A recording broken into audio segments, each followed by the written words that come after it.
Olá, na aula de hoje nós vamos falar sobre normas da ABNT,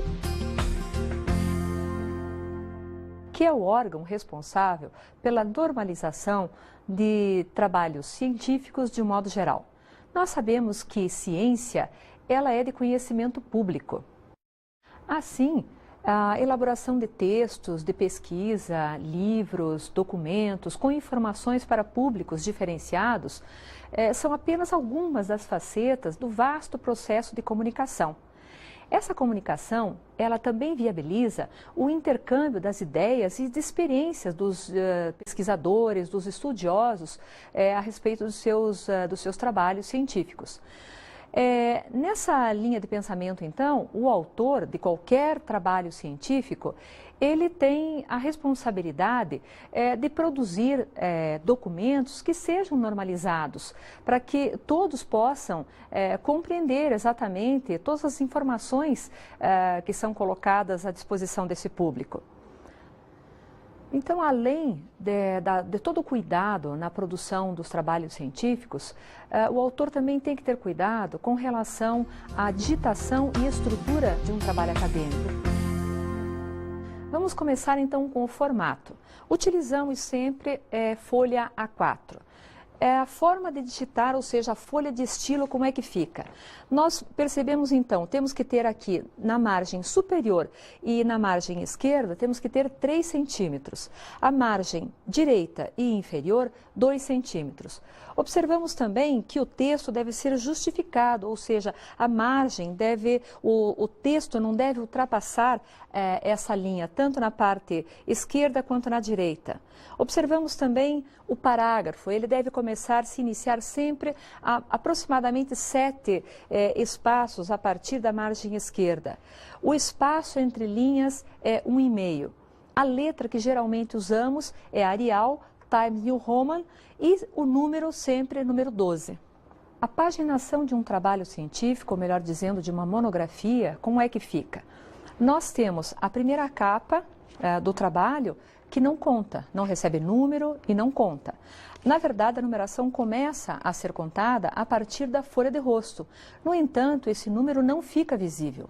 Todos os outros elementos subsequentes, eles são contados, mas o número não fica visível. Esse número ele só deve aparecer a partir da introdução, que é quando o texto efetivamente começa. Então, ali nós vamos ter página 10, página 11, de acordo com o número de páginas que nós tivermos antes. Dentro dos elementos pré-textuais, aqueles que nós já conhecemos como dedicatória, agradecimento ou epígrafe, é recomendação da ABNT que se faça normalmente na parte inferior da página e do lado direito, obedecendo a margem direita. O outro item é a capa.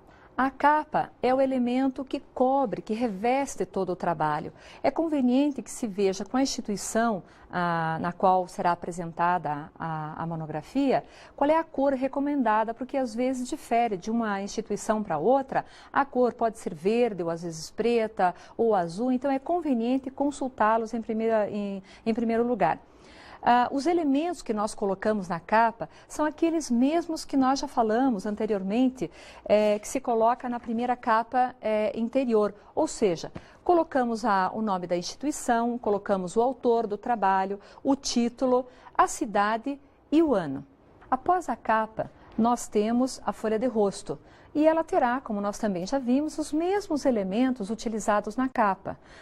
O nome da instituição, o nome do autor, o título, a cidade e o ano. Além disso, nós temos que ter aquela nota indicando qual é o propósito do trabalho e o nome do orientador.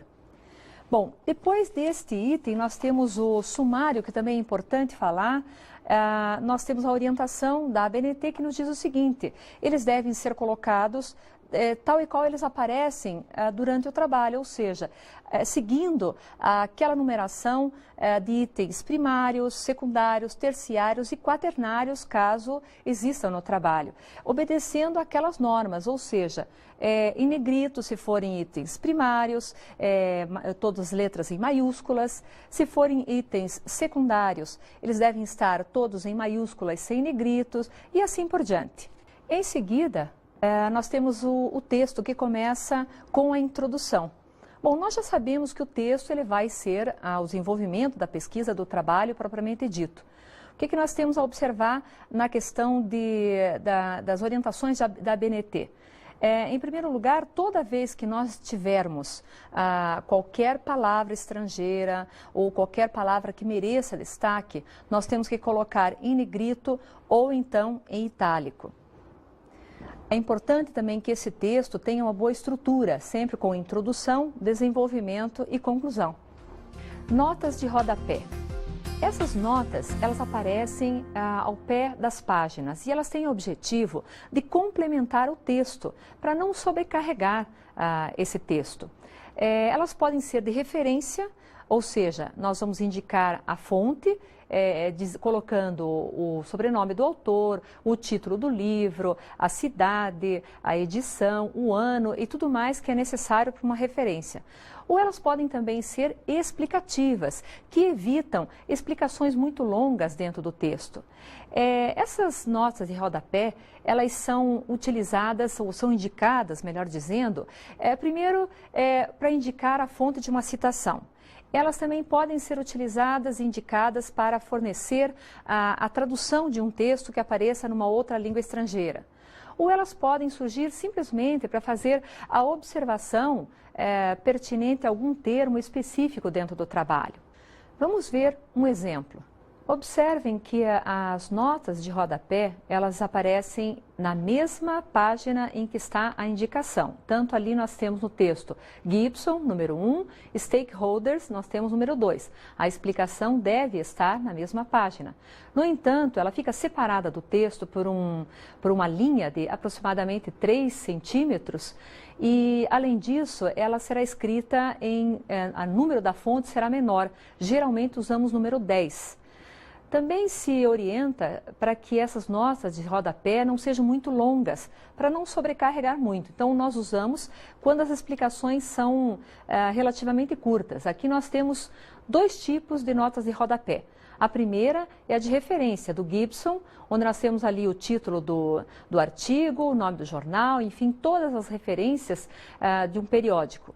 Na segunda, nós temos um outro tipo de nota de rodapé, é aquela explicativa, onde nós temos a palavra stakeholders e ela se faz necessário esclarecer para o leitor do que se trata, dando então toda a explicação e no final, entre parênteses, o nome do autor, Freeman, e o ano 1984.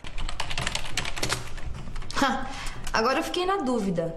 Se todas as indicações das obras consultadas eu devo colocar aqui, no referencial teórico e nas referências, isso também vale para as notas de rodapé? Citações. Esse elemento é utilizado para sustentar o assunto que está sendo desenvolvido. Ele também é utilizado para complementar as ideias do autor. E também é importante saber que, logo depois de uma citação, é obrigatório se mencionar a fonte de onde foi retirada. Como, por exemplo, o autor, o sobrenome do autor, melhor dizendo, e o ano da obra. Essa obra, que está sendo aqui indicada, ela será lá nas referências, ela será indicada completo, o nome do autor, o título do livro, o ano, enfim, todos aqueles elementos necessários para as referências.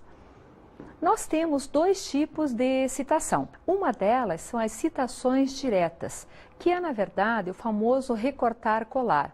O que é isso? É, na verdade, a transcrição exata do que um determinado autor falou a respeito de um determinado assunto. Nessa citação direta, nós não modificamos nada ao texto, ou seja, nós colocamos pontos, vírgulas, palavras, exatamente da forma que está no original. Dentro dessas citações, nós ainda temos as citações diretas, que são chamadas curtas, ou seja, elas têm até 3 linhas. Como é que elas ficam num texto? Essa transcrição de citações diretas, elas vão aparecer entre aspas, que vão delimitar o espaço da citação.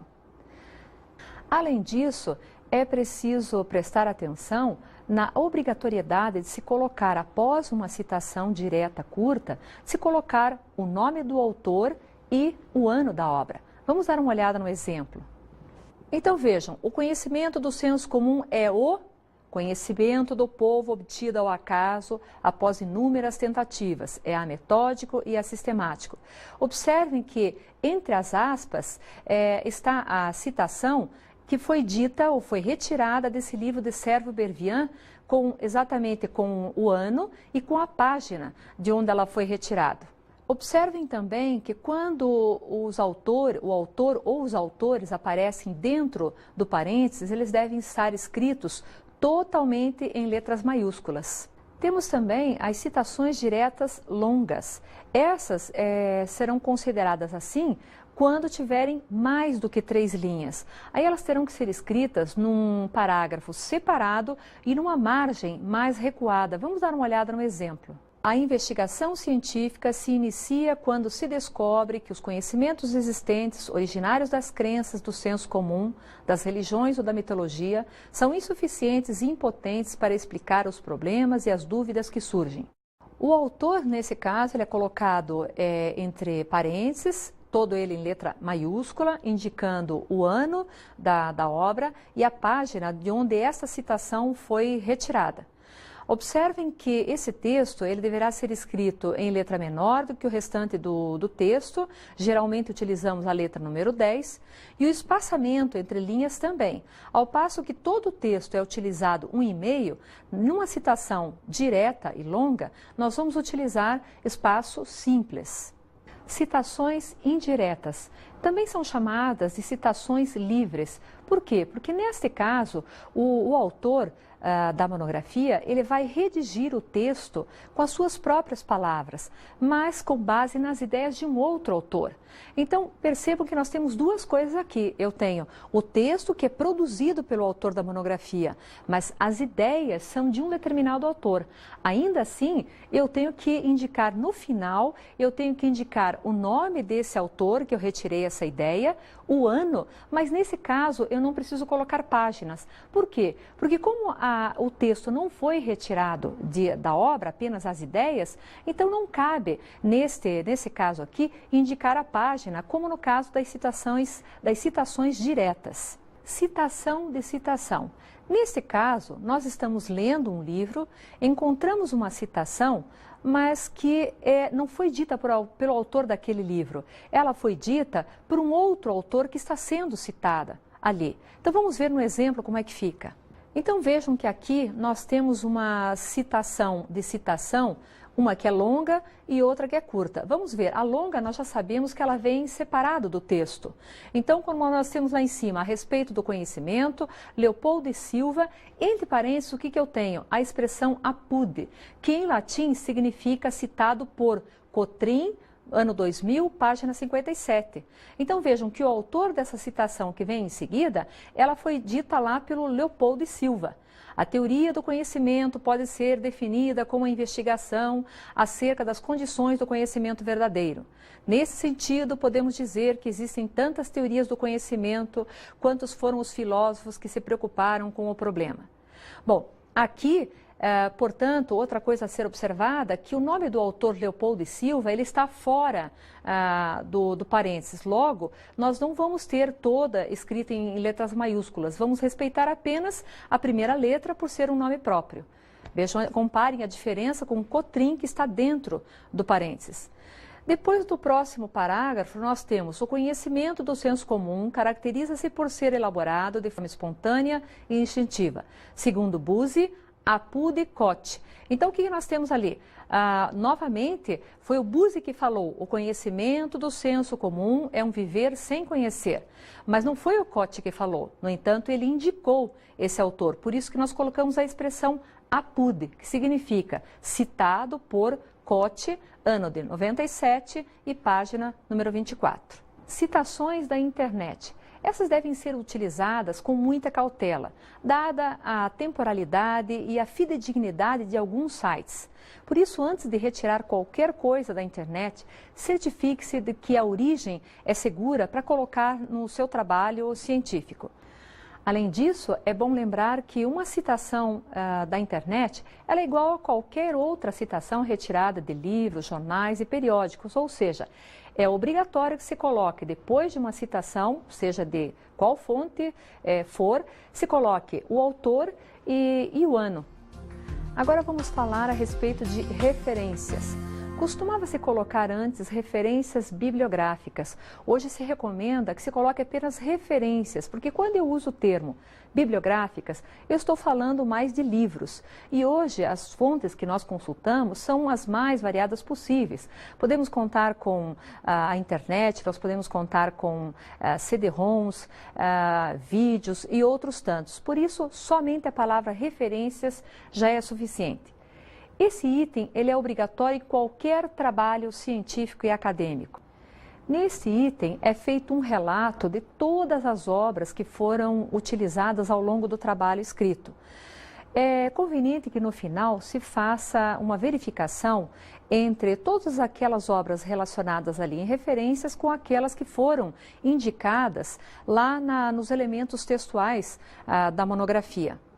Todos os autores relacionados em referências, eles aparecem em ordem alfabética. E também vale dizer aqui que nas referências nós temos os mais variados tipos de referências. Vamos começar, por exemplo, com as referências de livros. Livros com um só autor.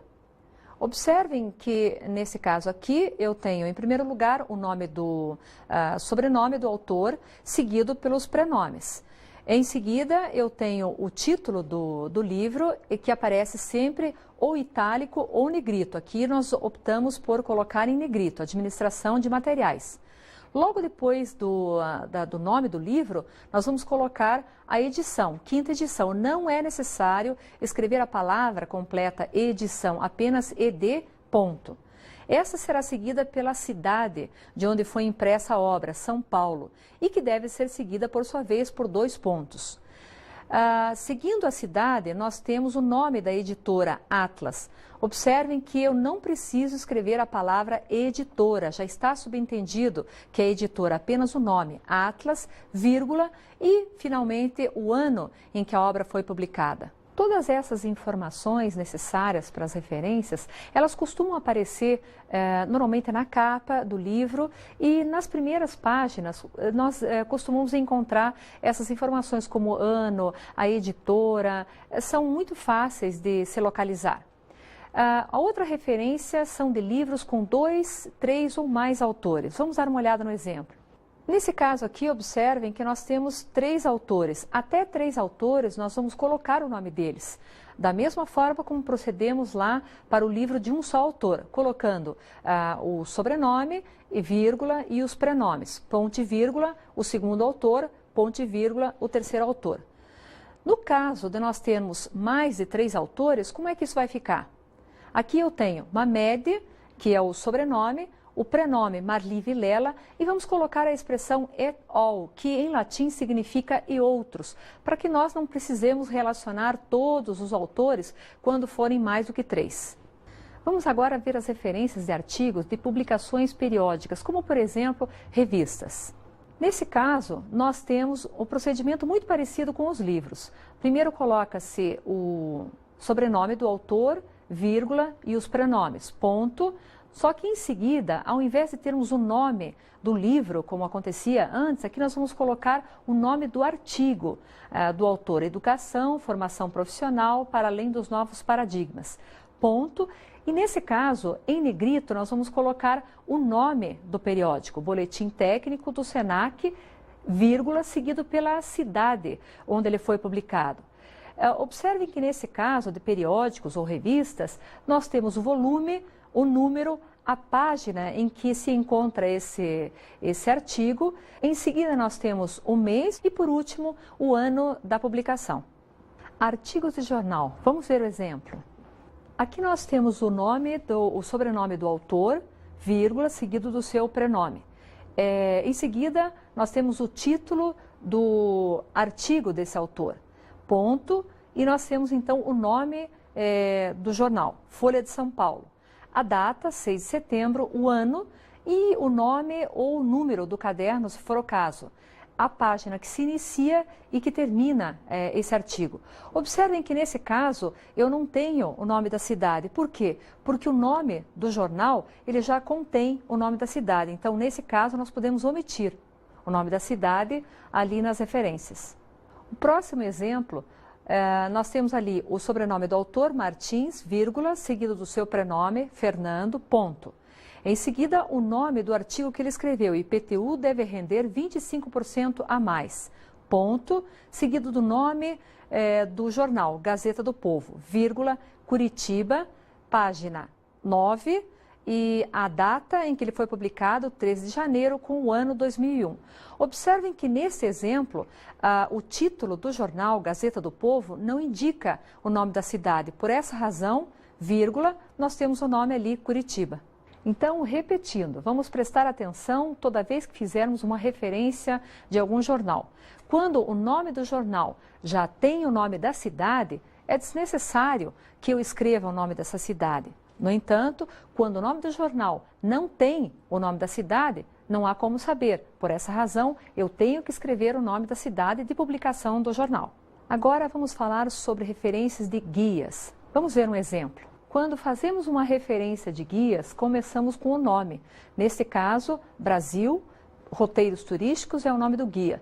Seguido, portanto, pela cidade de publicação, que é São Paulo, e 2 pontos.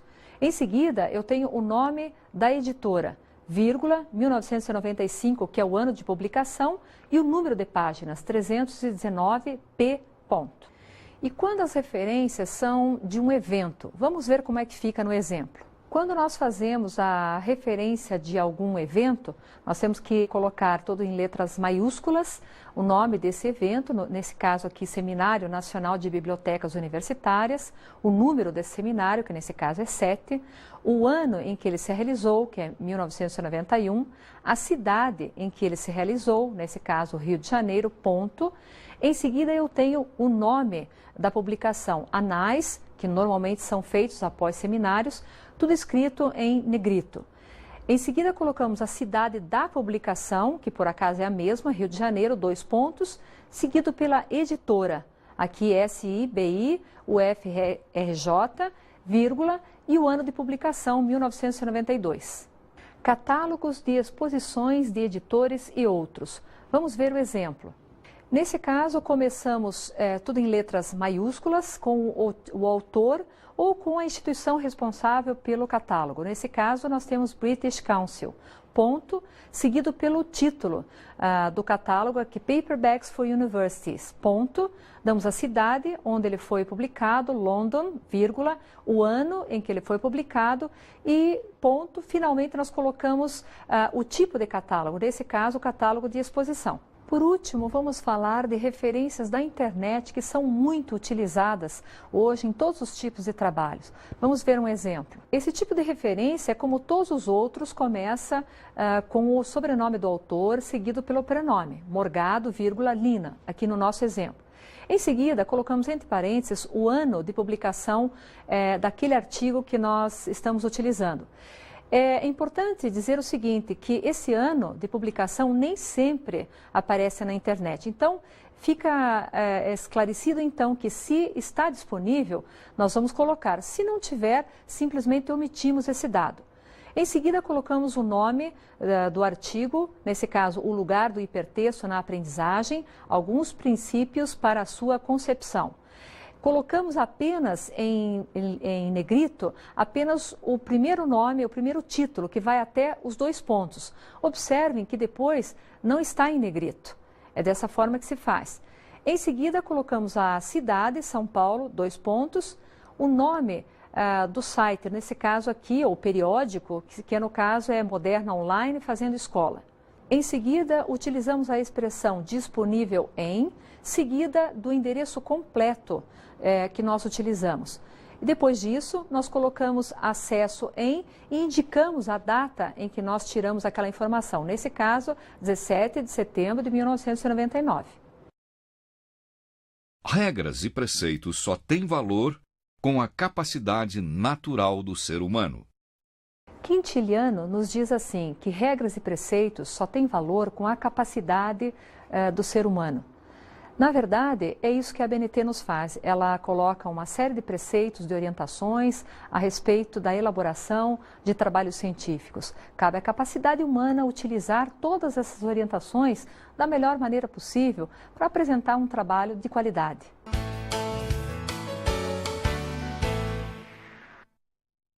É o livro Manual de Trabalhos Monográficos de Graduação, Especialização, Mestrado e Doutorado, de Carlos Alberto Serra Negra e Elizabeth Marinho Serra Negra, da editora Atlas. Nesta obra, os autores oferecem uma indicação bastante ampla sobre as normas da ABNT e normas já mais atualizadas. Por isso, nós recomendamos o capítulo 6 e 7.